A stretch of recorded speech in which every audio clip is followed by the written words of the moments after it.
Di antara semua orang yang mencoba menghitung keliling bumi, yang paling cerdas adalah Al-Biruni. Mengapa? Eratosthenes membutuhkan jarak yang sangat jauh untuk menghitung keliling bumi, dan dia harus membayar orang untuk mengukurnya di dua tempat. Tapi Al-Biruni tidak butuh itu. Dia bisa melakukannya sendiri, dan hanya dari satu lokasi. Bagaimana caranya? Nah, sebelum kita membahas bagaimana Al-Biruni menghitung keliling bumi, kita akan bahas dulu siapa Al-Biruni. Majalah UNESCO tahun 74 menuliskan Al-Biruni sebagai sosok jenius universal di Asia yang hidup 1000 tahun yang lalu. Mengapa disebut jenius universal? Karena dia jenius hampir di semua bidang.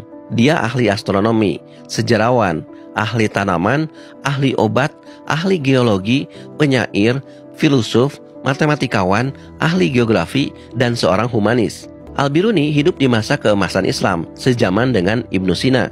Tentu kalian tahu bahwa di zaman itu Islam sedang jaya-jayanya. Kuasaan dinasti Abbasiyah pada waktu itu membentang dari India sampai Afrika. Dan satu hal yang paling menonjol di masa kekhalifahan ini adalah terjadinya revolusi besar-besaran terhadap sains. Mengapa itu bisa terjadi?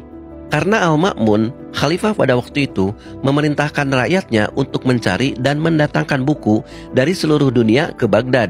Bahkan konon katanya, siapapun yang bisa membawa buku asing dari luar akan dibayar dengan emas seberat buku yang dibawanya. Maka Baghdad pun pada waktu itu menjadi perpustakaan terbesar di seluruh dunia. Lalu setelah itu terjadi gerakan penterjemahan besar-besaran terhadap semua buku ke bahasa Arab untuk dipelajari. Bahkan Al-Ma'mun mendirikan satu institusi khusus untuk itu yang disebut Bait Al-Hikmah atau House of Wisdom.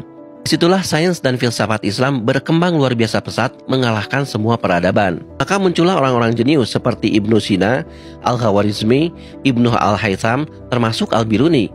Al-Biruni sendiri tercatat menulis sebanyak 150 buku dalam banyak bidang. Salah satu bukunya yang terkenal di dunia adalah Al-Atharul Baqiyah, artinya jejak-jejak masa lampau, yang kemudian diterjemahkan ke bahasa Inggris menjadi Chronology of Ancient Nation oleh Edward Sackau, ilmuwan Jerman. Buku ini menjadi rujukan para ahli sejarah, karena di buku ini Al-Biruni memetakan sejarah dunia dengan mensinkronkan seluruh kalender yang ada di dunia.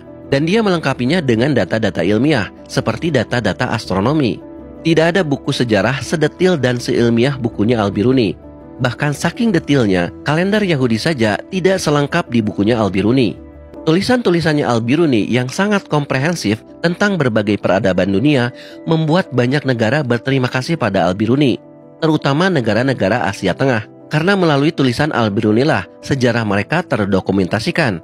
Sampai dia dijuluki The Master atau bahasa Arabnya Al-Ustaz. Al-Biruni juga termasuk orang yang paling keras menentang pendapat bahwa sains itu tidak berguna bagi agama.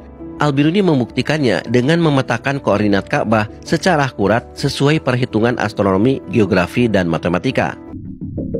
Mungkin kalian bertanya, bagaimana caranya Al-Biruni mengukur secara akurat letak atau posisi tempat secara akurat di saat GPS belum ada?